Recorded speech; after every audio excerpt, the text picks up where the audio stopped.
yang bisa membuat kasus ini tidak lanjut ya Pak Jokowi sendiri, bukan siapapun gitu kan. Sudah nggak rasional lagi kan, karena mereka memaki, menghantam Pak Jokowi itu kan nggak punya data. Makanya kalau Pak Jokowi memaafkan Roy Suryo dan kawan-kawan, akhirnya restoratif justice dan tidak ada pembelajaran, maka Pak Jokowi suka nggak suka ikut menyumbang orang-orang yang akan lahir seperti Roy Suryo dan kawan-kawan ke depan. Kalau Pak Jokowi akhirnya memaafkan, akan muncul generasi-generasi seperti Tio. Pak Jokowi jangan membiarkan hal ini. Oke, padahal sekelas HTI, FPI, bisa dihabisin sama dia. Sementara orang per orang yang ya Pak Jokowi kan merasa waktu itu jangan ini masih rakyat saya gitu kan. Tapi Pak Jokowi lupa pembiaran itu akhirnya memunculkan monster-monster narasi.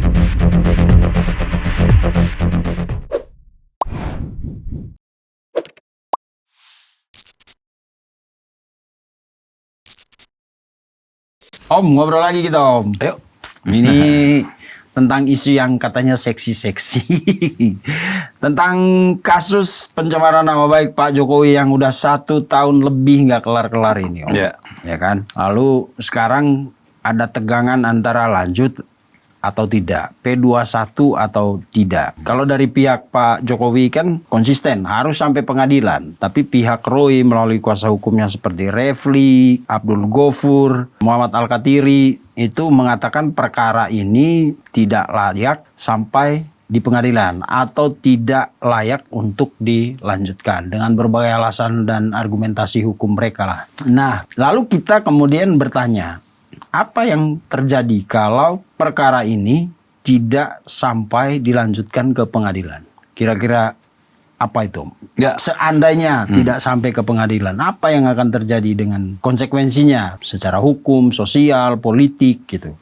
Ya, kan yang bisa mengatakan itu dan menjadikan itu tidak sampai ke pengadilan itu kan bukan Refli Harun dan kawan-kawan. Bukan Roy Suryo dan kawan-kawan. Mereka tidak punya kewenangan apapun untuk menghentikan. Tapi kalau berpendapat ya boleh, gitu kan. Yang bisa menghentikan ya Pak Jokowi. Oh iya, ya dong. Karena dia pelapor. Delik aduan pula. Artinya kalau sampai itu terjadi, maka itu yang dilakukan oleh Pak Jokowi, bukan oleh siapapun. Dan sudah terbukti ya beberapa pihak ya, beberapa orang dari tersangka yang akhirnya ada tiga kan, si siapa, Egy Sujana, DHL sama yang terakhir ini Rismond. Nah artinya kan mereka tidak akan lanjut ke pengadilan. Makanya yang bisa membuat kasus ini tidak lanjut ya Pak Jokowi sendiri, bukan siapapun gitu kan. Nah kalau berandai-andai bahwa akhirnya ini tidak lanjut ke pengadilan, artinya dampaknya itu tentu tidak baik ya bagi bangsa dan negara ini. Bagaimanapun Pak Jokowi sebagai seorang negarawan itu harus memberikan contoh bahwa begini loh hukum di negara ini diterapkan gitu. Dan Pak Jokowi bisa dikatakan harus bertanggung jawab juga nih. Kenapa itu? Harus bertanggung jawab juga karena lahirnya orang-orang seperti Roy Suryo dan kawan-kawan ya, orang-orang model seperti Roy Suryo dan kawan-kawan itu karena ada pembiaran dari Pak Jokowi. Gimana ini maksudnya? Ya kan ketika Pak Jokowi menjadi presiden, berbagai serangan ya dengan bahasa-bahasa yang awalnya dicoba-coba hanya kritik, hanya nyentil-nyentil, sampai ya menyerang ya sebegitu vulgar, itu semuanya dimaafkan atau dibiarkan oleh Pak Jokowi ketika menjadi presiden. Maka ketika Pak Jokowi menjadi presiden, kita bisa melihat banyak orang-orang yang namanya dikenal lahir dari menghujat Pak Jokowi. Nah itu masyarakat harus tahu gitu ya. Jadi ada tokoh-tokoh atau orang-orang yang dikenal kita sekarang ini itu lahir bukan karena kapasitas pemikiran mereka, tapi karena makian mereka gitu, serangan mereka kepada Pak Jokowi. Nah, dan Pak Jokowi suka nggak suka, saya dari Pak Jokowi masih menjadi presiden sampai hari ini nggak berubah mengatakan bahwa sudah cukup Pak Jokowi membiarkan orang-orang melakukan hal itu. Karena ini bukan masalah Pak Jokowi lagi. Ini adalah masalah bangsa. Karena apa? Karena akhirnya bermunculan orang-orang yang bebas untuk menghina, mencaci, menyerang, dan kan nggak baik bagi bangsa dan negara ini gitu kan. Dan itu dibiarkan.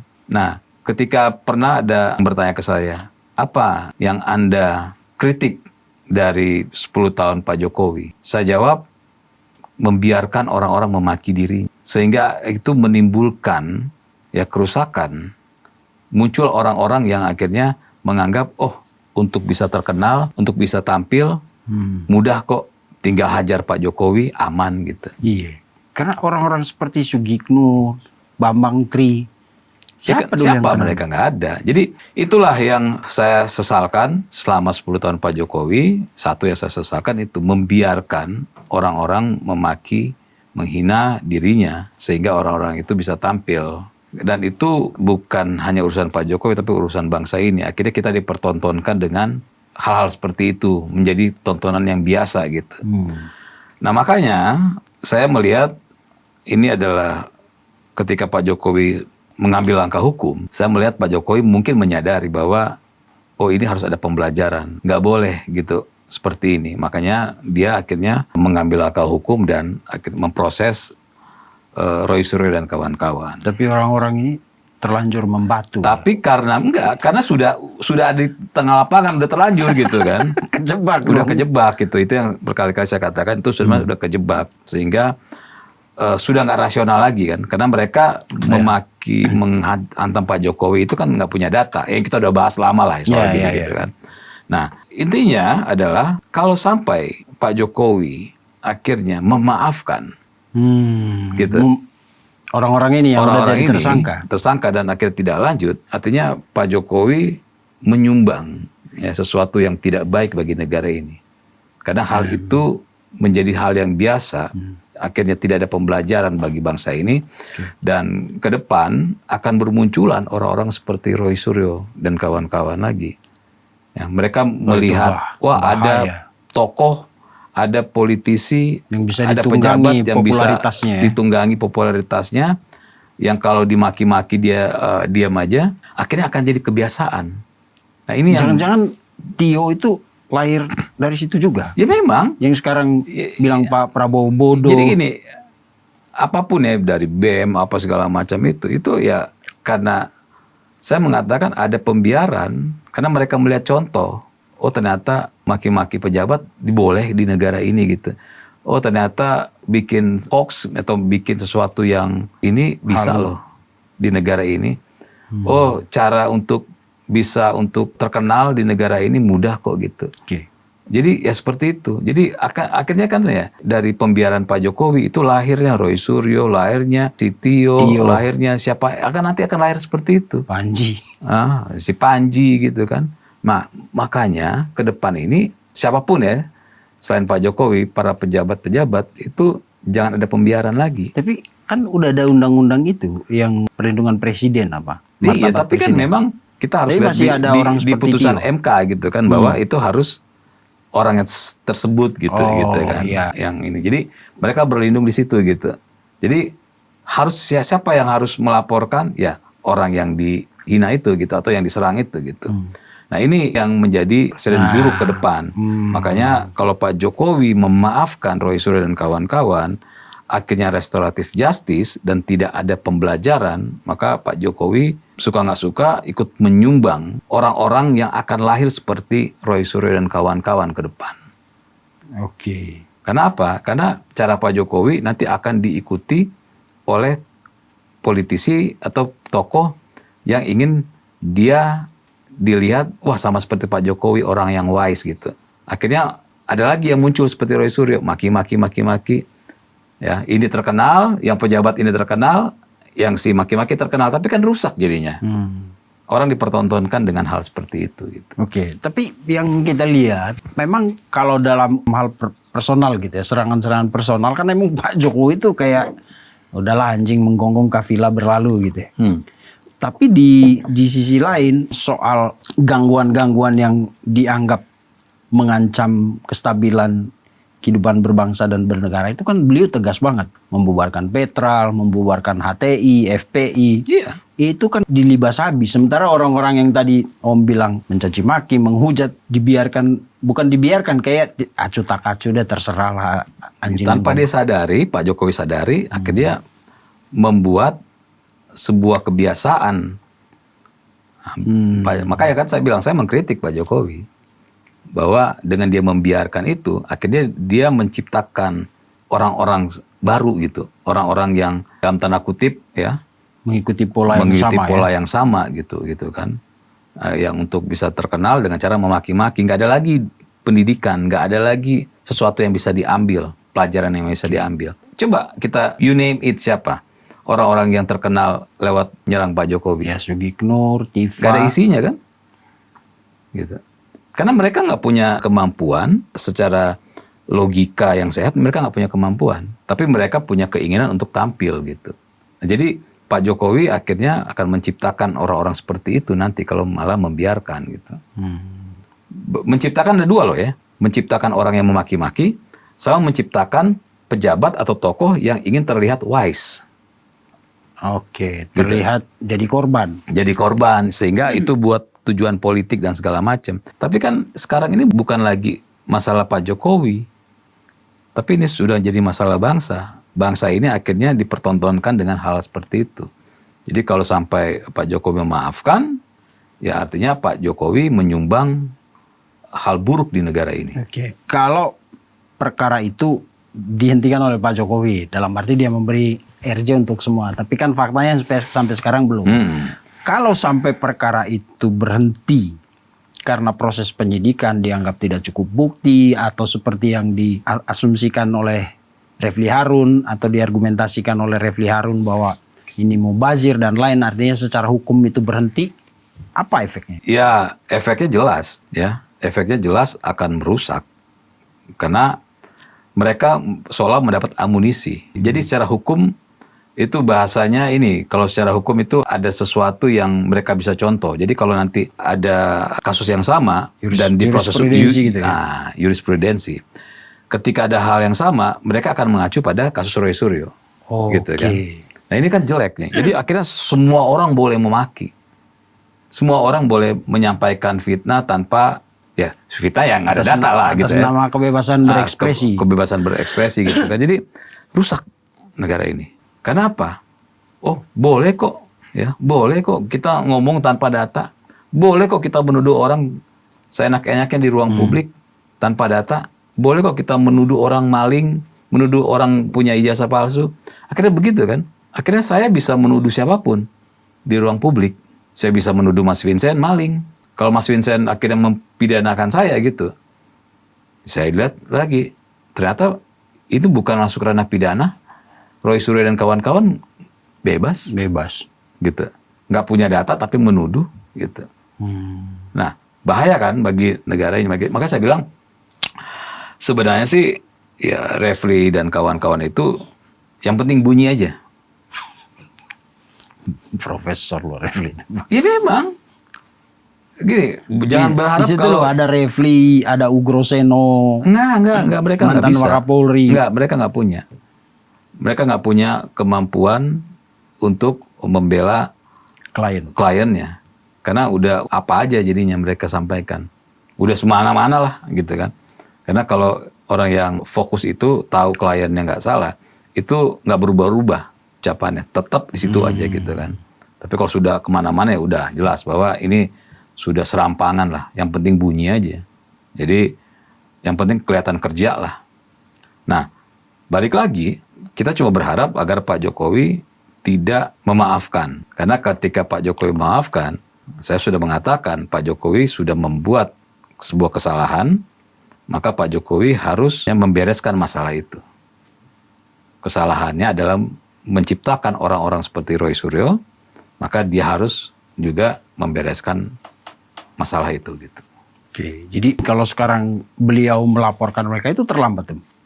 Apa? Terlambat. Ya, saya selalu mengatakan bahwa sudah banyak orang seperti mereka gitu. Tapi ya udah daripada nggak sama sekali gitu kan. Karena saya mengkritik itu sudah ketika Pak Jokowi masih jadi presiden. Jangan biarkan karena ini akan merusak.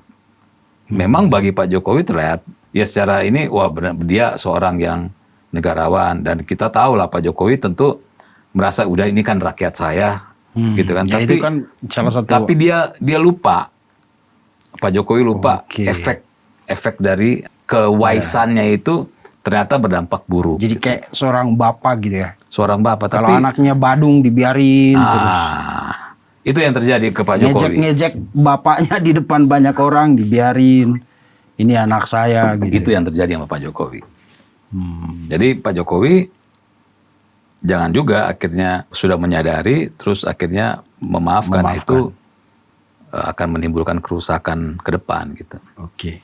Dan karena posisi beliau sebagai politisi, ya kan, tokoh politik, negarawan, akhirnya kasus ini diduga ditunggangi banyak orang jadi ya kan. Resistensinya jadi tinggi.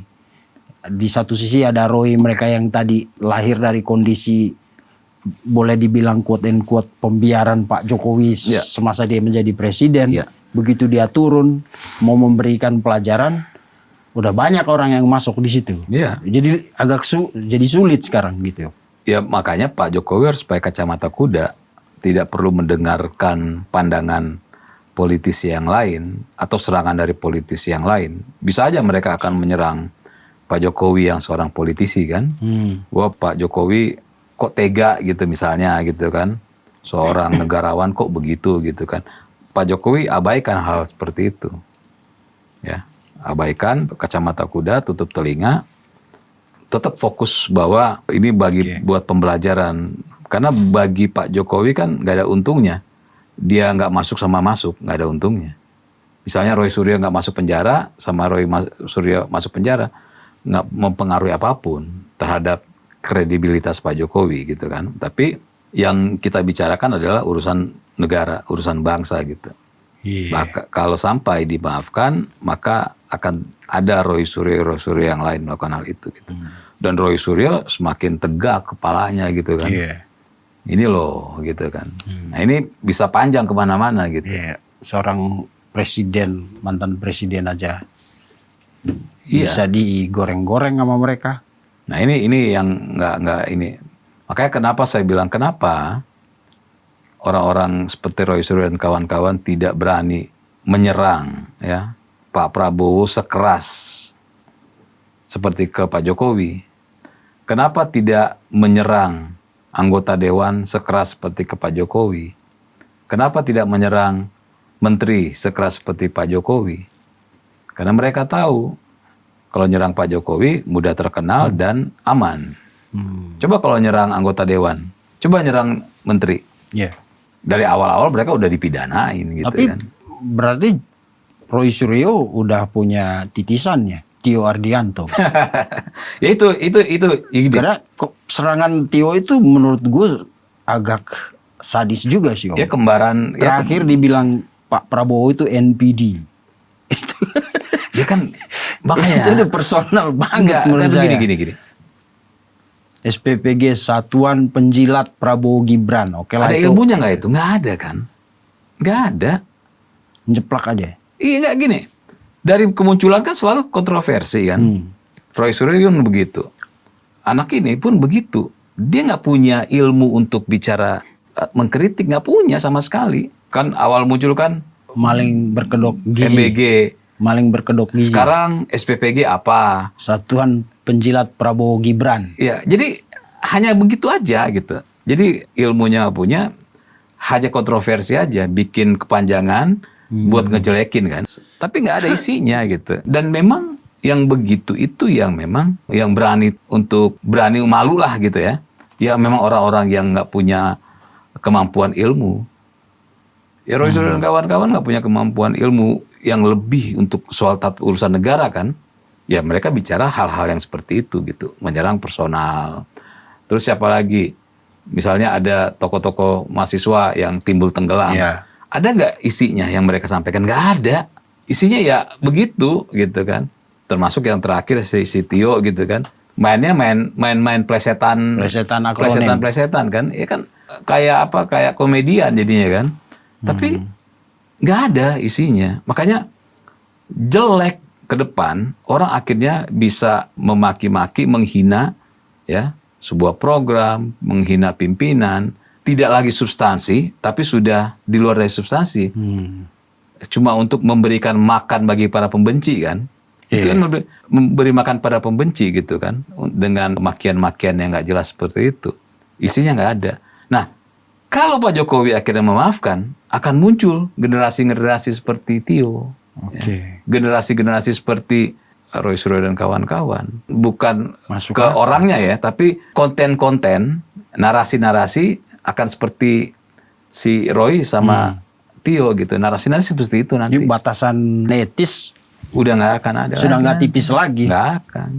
Udah nggak ada ya. Ya iya, hebat. Jadi apalagi ya yang kita mau bicara kalau itu sudah dilanggar gitu. Sudah nggak ada lagi penghormatan antar sesama anak bangsa jadinya kan. Iya. Semuanya sudah sevulgar itu. Bukan Indonesia lagi. Iya. Benar juga ya, masuk akal. Artinya sikap permisif Pak Jokowi yang tadinya kita pikir ini bijak karena udahlah ini urusan pribadi, dia mau fokus di urusan kenegaraan, jadi justru menumbuhkan kebiasaan atau kultur yang buruk gitu ya. Di tengah masyarakat, terutama dalam hal bagaimana merespon, menanggapi sesuatu, terutama berkaitan dengan hal-hal yang bahasanya menciptakan monster-monster narasi, bukan orang ya. Jadi bukan pribadi orang ya, tapi monster-monster narasi. Karena kalau dilihat emang Roy Rismon itu narasinya kan, bukan hanya mereka loh. Leviathan banget. Bukan hanya mereka loh, bukan hanya mereka Tio. Kan selama Pak Jokowi banyak muncul tenggelam kan gitu kan, muncul tenggelam dengan bahasa-bahasa yang yang nggak ada isinya gitu kan. Makanya saya bilang dengan cara Pak Jokowi akhirnya menciptakan monster-monster narasi gitu, yang akhirnya kalau dia maafkan akan banyak muncul monster-monster narasi gitu. Bukan orang tapi narasi gitu. Tapi yang menarik gini Om, entah kebetulan atau memang itu kemudian menjadi pola, di setiap ada orang yang seperti Roy, pasti ada orang-orang yang secara publik sebenarnya mereka bukan orang biasa. Taruhlah apapun kredit atau predikat yang diberikan kepada Refli Harun, tapi dia kan bukan orang biasa. Dia orang terdidik. Ya kan, akademisi, bahkan pernah jadi masuk struktur pemerintah juga walaupun dia BUMN bukan menteri. Dia ada di pihak Roy Suryo. Lalu banyak lagi orang di belakangnya, termasuk misalnya Wakapolri itu, ya kan, ada Pak Ugro Seno yang kita nggak tahu apa kepentingan beliau di situ. Kita percaya aja dia hadir untuk penegakan hukum. Lalu sekarang ada Tio. Saya kaget kemarin Tio itu hadir di salah satu forum di mana ada Pak Mahfud MD dan juga Rocky Gerung di situ. Dan disitulah dia mengeluarkan pernyataan SPPG adalah Satuan Penjilat Prabowo Gibran dan Prabowo itu mengidap NPD. Ya kan, bahkan NPD itu diplesetin lagi sama dia. Iya, mainan gitu, mainnya gitu. Narcissistic personal disorder kan. Dia bilang narsistik Prabowo disorder. Nah ini kan ya kalau kita yang ini sih dengarnya ngilu, tapi buat mereka katanya itu kritik, cerdas. Ya gini aja, kalau Pak Mahfud masih di pemerintahan pasti dia bilang nggak bener itu. Maksudnya gimana? Kalau Pak Mahfud masih di pemerintahan pasti dibilang nggak bener. Ya kemarin dipercaya jadi itu tim reformasi Polri. Tapi kan nggak dipakai juga sama Pak Prabowo. Omongan kita di podcast yang lalu terbukti. Kita melenceng dikit ya. Jimli dan itu kan Mahfud kan lama nggak diterima oleh Pak Prabowo. Merengek mereka ke media, akhirnya diterima Pak Prabowo, ya udah Kan tujuan mereka kan sebenarnya cuma hanya menyampaikan secara akademisi ini loh Pak, biar Pak Prabowo yang memutuskan kan, bukan mereka yang ngomong-ngomong. Makanya Pak Prabowo ini apa sih? Makanya apa yang mereka sampaikan nggak ada yang dianggap sama Pak Prabowo. Ya itu proyek gagal lah itu. Nah balik lagi gitu kan. Iya. Selalu ada orang-orang yang ya makanya saya bilang, makanya kita masyarakat harus tahu, harus lihat bahwa coba saat itu kalau Pak Mahfud masih ada sebagai orang di pemerintahan. Dengar gitu, Pak Mahfud pernah bantai mahasiswa kok di ILC. Iya. Kamu nggak ngerti, Pak Mahfud gini. Oh nggak ngerti ini. Sekarang cerdas. Memang tergantung posisi kita berdiri posisi di mana ya. gitu. Ya, jadi sama seperti kita lihat Rismon sama Roy Suryo. Ya. Bagaimana didewa-dewakan si Rismon ya kan? Yeah. Ketika pecah, hilang sudah semua kebaikan Rismon. Yang ada saling mencakar saling mencakar kan. Jadi konsistensi itu kita bisa lihat agak kurang di negara ini gitu kan. Ya, dimana ketika ada di posisi A dia akan mengatakan ini, posisi B dia akan mengikuti di B gitu. Jadi perlu nggak dilihat apa yang mereka sampaikan? Yang nggak perlu, karena nggak ada isinya kan. Apa ada isinya di pertemuan itu? Hanya dongeng-dongeng, keluh kesah, terus curhat-curhat, terus bikin kepanjangan-kepanjangan. Nggak ada. Makanya setelah acara itu ada nggak dampaknya? Nggak ada. Ya makanan buat ini. Makanan buat para pembenci aja gitu kan. Buat influencer, buat buat debat mereka lagi. Nggak ada. Ya mereka asik sendiri gitu kan, berdebat di situ, marah sendiri, ngamuk sendiri, sure sendiri gitu kan. Tapi ya udah, biarin aja mainan mereka gitu.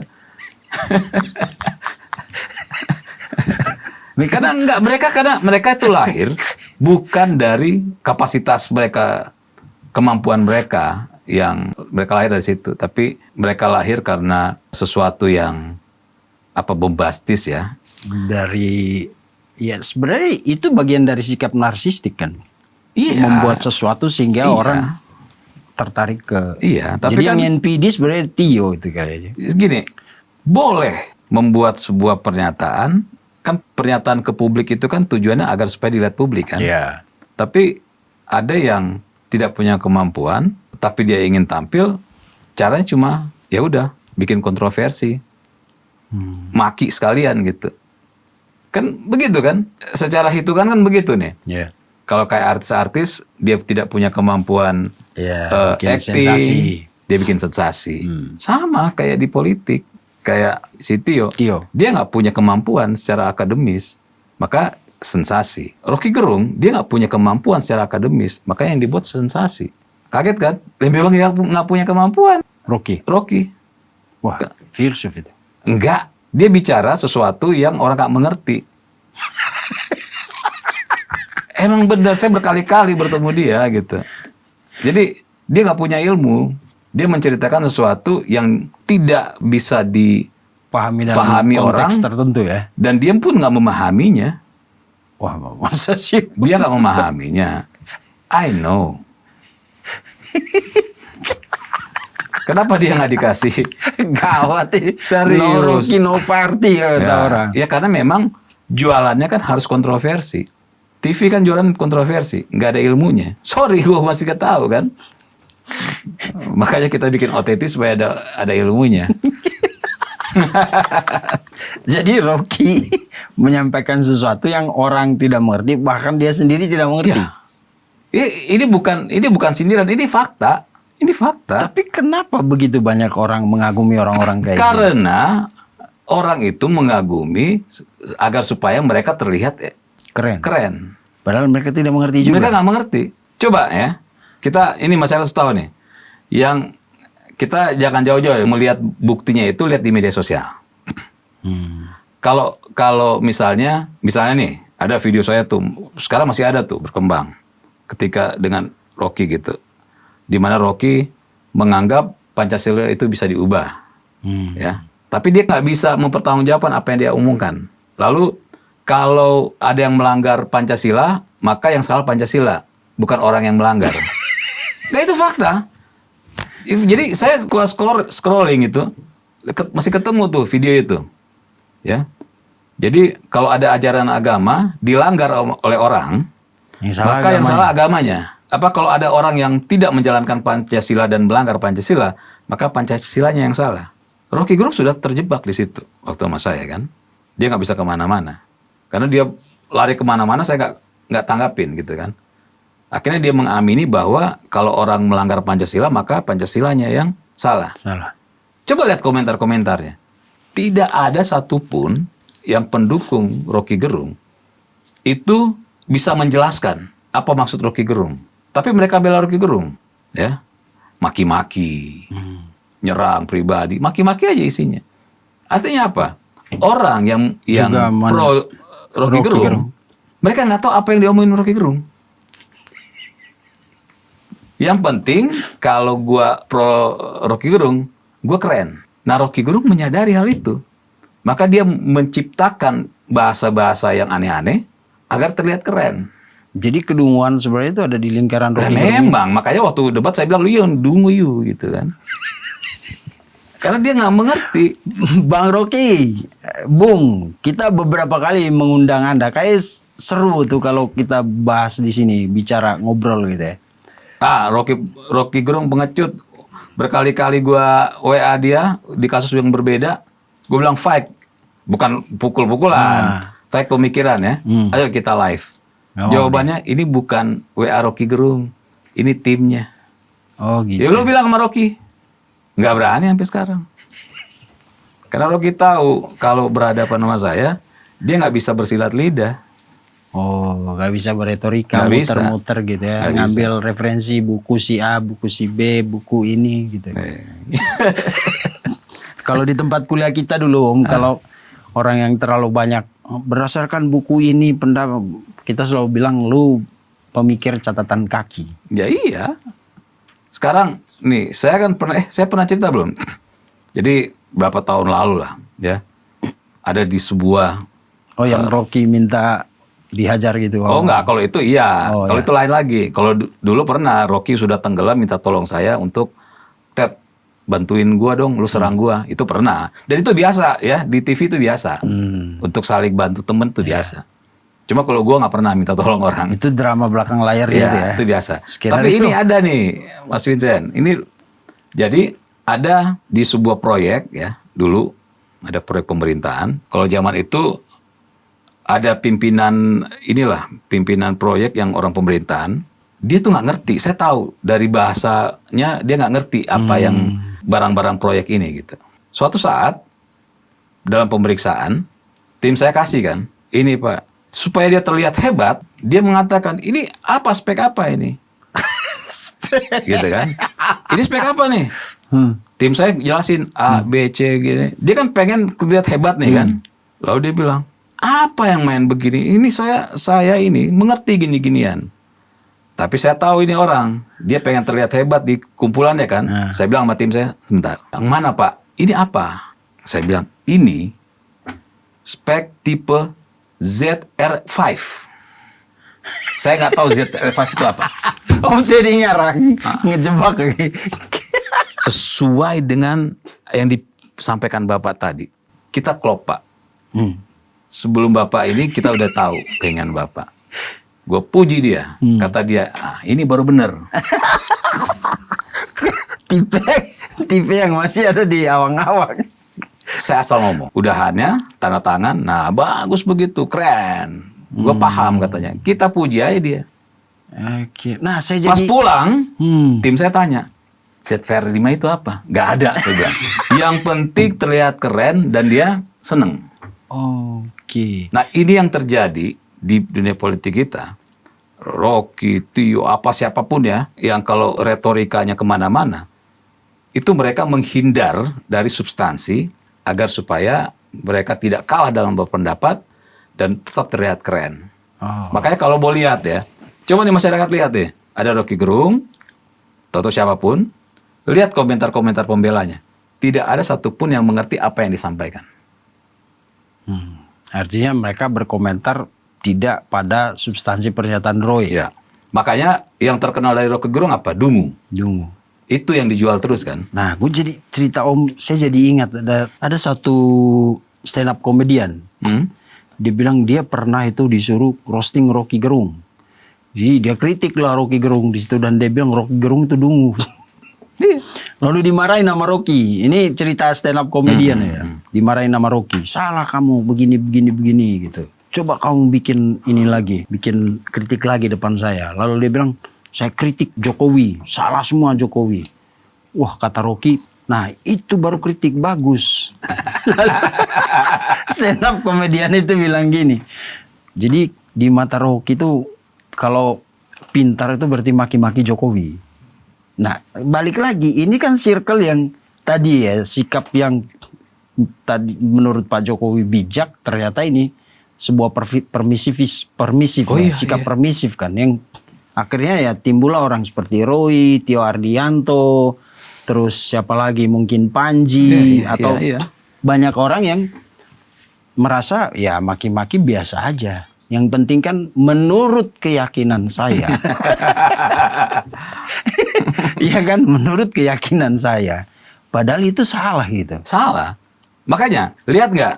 Nah, ini saya senang nih kalau bicara begini, masyarakat harus tahu. Karena banyak hal yang mungkin masyarakat nggak lihat ya. Coba lihat orang-orang yang tadinya pro Jokowi, ya apapun kata Jokowi benar. Benar. Tiba-tiba beda kepentingan, nggak ada baiknya Jokowi. Jokowi diserang sama mereka. Banyak kan? Banyak. Ya. Nah, dulu ketika mereka masih memuja Pak Jokowi, saya mengkritik Pak Jokowi. Walaupun saya pendukung Pak Jokowi saat itu. Saya mengkritik, salah satunya ini saya kritik. Pak Jokowi membiarkan. Banyak yang hujat saya. Orang-orang itu hujat. Kenapa menyerang Pak Jokowi? Bla bla bla bla. Padahal ini kritik ya. Kritik. Dan kalau dilihat masuk tapi akal juga. ketika mereka sudah beda kepentingan, beda haluan, mereka serang Pak Jokowi gila-gilaan. Contohnya saudara kita si JNR itu ya. Nah jadi apa yang kita lihat, kita dipertontonkan, tapi bagus juga kita dipertontonkan untuk melihat manusia-manusia yang inkonsisten. Ya. Inkonsisten dalam arti karena ada kepentingan yang berbeda, akhirnya mereka bahkan lebih kasar daripada orang yang dari awal tidak suka Pak Jokowi. Orang yang mantan pendukung Pak Jokowi itu menyerang Pak Jokowi lebih gila dari itu. Ya kenapa? Ya betul. Ya karena ada kebutuhan di situ yang mereka ini. Ada makanan yang mereka butuhkan di situ. Iya. Ketika kalau kita mah dari awal A ya A aja gitu. Jadi kritik yang saya sampaikan kepada Pak Jokowi itu dari dulu. Bisa dilihat kok rekam jejaknya. Saya mengatakan Pak Jokowi jangan membiarkan hal ini gitu. Padahal sekelas HTI, FPI, bisa dihabisin sama dia. Sementara orang per orang yang ya Pak Jokowi kan merasa waktu itu jangan ini masih rakyat saya gitu kan. Tapi Pak Jokowi lupa pembiaran itu akhirnya memunculkan monster narasi. Oke, ini jadi judul yang bagus ini. Monster narasi. Oke. Nah, kemudian kita balik lagi ke tadi pertanyaan kita. Andaikan kasus ini tidak sampai ke pengadilan, kan banyak interpretasi sekarang Om. Ada yang mengatakan proses hukum ini diganjal sama orang-orang di luar Roy Suryo dan kawan-kawan. Sehingga prosesnya jadi mereka bilang mandek. P21 enggak, P21 enggak, P21 enggak, kayak gitu. Kalau sampai itu terjadi, ada orang yang berusaha dengan entah pengaruh politik atau kekuatan apapun mengganjal sehingga pihak kepolisian atau kejaksaan tidak punya keberanian untuk melanjutkan ini, itu gimana Om? Ya gini, orang kan selalu mengatakan begini, Roy Suryo berharap keajaiban, berharap dia dihastokan, ditomlembongkan dan ditomlembongkan, ya. Maka itu pernyataan Om kita bahas udah banyak sekali. Banyak ya. Waktu itu terakhir Om bilang kan tidak ada harapan lain. Roy Suryo dan kawan-kawan ini cuma berharap dihastokan atau ditomlembongkan. Ditomlembongkan emang. Jadi yang sekarang ini dilakukan oleh Roy Suryo dan kawan-kawan sudah bukan lagi urusan data, sudah bukan lagi urusan fakta hukum, karena memang mereka tidak punya fakta hukum sama sekali. Sampai detik ini bahkan mereka gini, kesalahan ya dari Roy Suryo dan kawan-kawan ketika mereka meminta mana ijazahnya itu udah kesalahan itu. Itu sama dengan ini ya, bendera putih ya, menyerah gitu ya. Mana ijazahnya? Saya pas baca, saya bilang, tapi narasi itu diikutin banyak orang. Ya iya. Tunjukkan saja ijazahnya kan. Gini, tunjukkan ijazahnya itu kan adalah narasi yang sudah tidak punya orang yang sudah hopeless ya. Sudah nggak tahu mau buat apa lagi. Ya, karena kan saya kan selalu mengatakan bahwa serangan ke Pak Jokowi oleh Roy Suryo dan kawan-kawan itu bukan berdasarkan data, tapi karena mereka merasa itu aman. Sehingga ketika jadikan pidana, mereka kelabakan karena mereka punya data. Kan itu kan sudah berkali-kali kita sampaikan. Nah, saya yakin kita berandai-andai ini ya. Akhirnya Roy Suryo dan kawan-kawan bikin kegaduhan secara nasional. Ya. Kalau Pak Prabowo lihat, daripada ini panjang, udahlah, Tom melembongkan misalnya gitu kan. Tapi saya yakin kalau itu terjadi, next nggak akan ada lagi orang-orang seperti Roy Suryo untuk melakukan itu. Karena pasti sudah dipagarin. Tapi saya yakin juga ya Pak Prabowo nggak mungkin menghastokan Roy Suryo dan kawan-kawan. Karena bagaimanapun Pak Prabowo melihat harus ada pembelajaran. Saya yakin saya yakin. Itu Pak Prabowo sama Pak Jokowi kalau lagi ngobrol berdua, kata Pak Prabowo, lagian lu Pak Jokowi ngapain sih kemarin dibiarin orang-orang begitu? Pasti gitu. Ini saya kebagian satu titisannya ini si Tio nih. Tapi ngomong-ngomong si Tio, terbukti kan omongan kita bahwa dia akan terkenal cuma 5-6 minggu dan akhirnya dia berupaya kuat untuk bikin kontroversi nggak akan laku. Kenapa? Kan sekarang gini, dia kan bikin kontroversi mulu nih. Iya.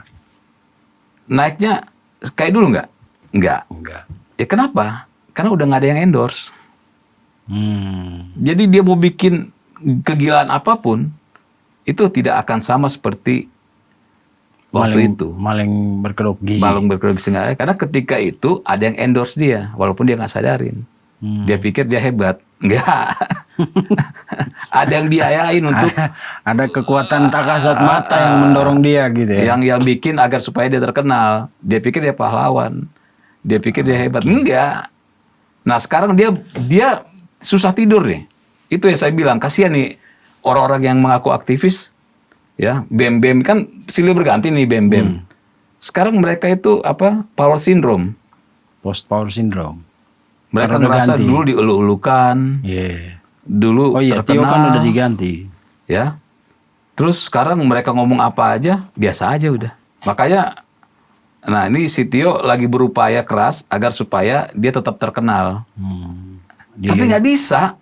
Dilirik partai atau nggak, maksudnya bikin jadi pemberita nasional nggak bisa lagi karena nggak ada yang endorse. Predikat juga udah predikat sebagai ketua BEM udah. Iya, maksudnya gini, maka saya bilang jadi kalau pemirsa tonton tuh ya episode sebelumnya, saya bilang 5-6 minggu doang terkenal. Setelah itu upaya apapun yang mereka lakukan, sekeras apapun itu nggak akan berpengaruh apapun. Ya, sudah sekarang coba lihat di endorse Rocky Gerung, di endorse Mahfud MD, tetap aja.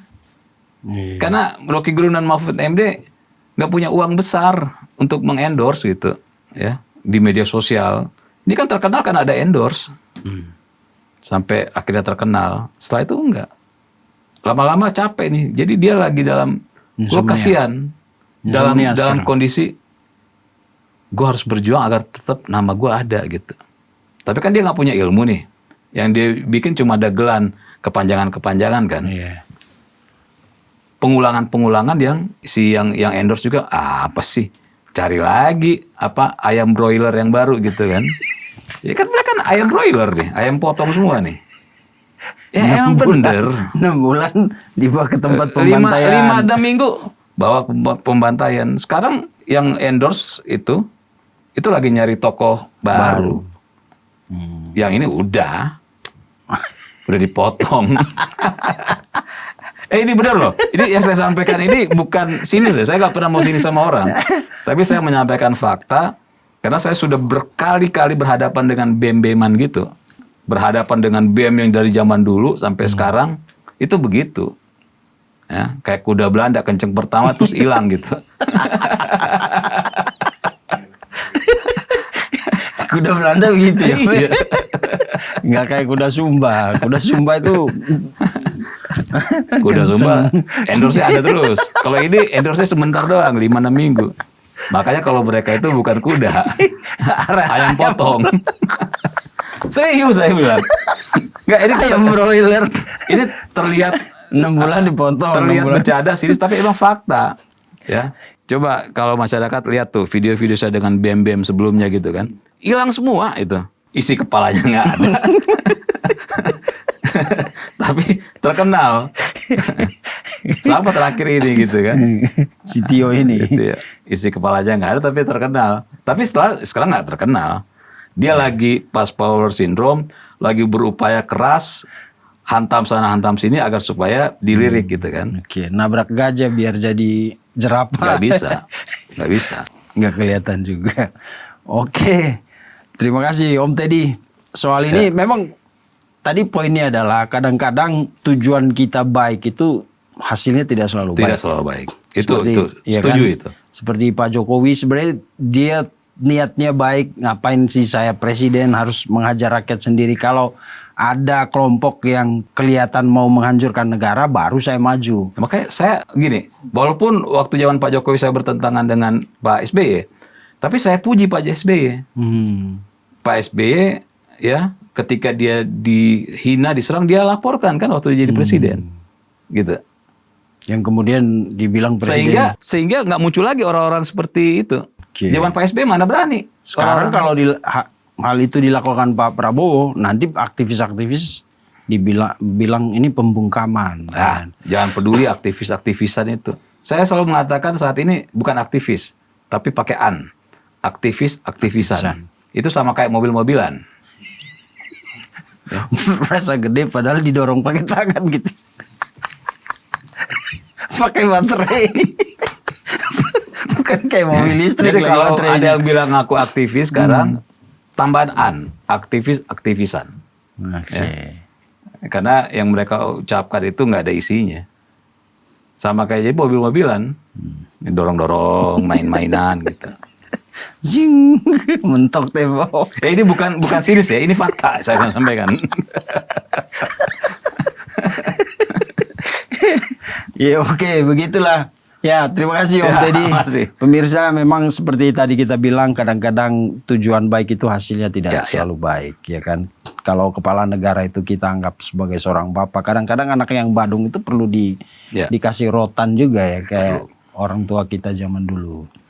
Tapi ya dengan berjalannya kasus ini di ranah hukum, ya mudah-mudahan sekarang kita punya pihak penegak hukum itu kepolisian dan kejaksaan yang sedang menjalankan proses ini. Semoga saja tidak ada satu orang pun yang mengintervensi sampai akhirnya kasus ini berhenti di tengah jalan, dan itu nanti akan lebih berbahaya lagi dampaknya secara sosial, secara politik juga. Jadi kita jadi tidak tahu batasan antara mana yang boleh dan mana yang tidak. Kurang lebih seperti itu ya Om ya. Betul. Oke.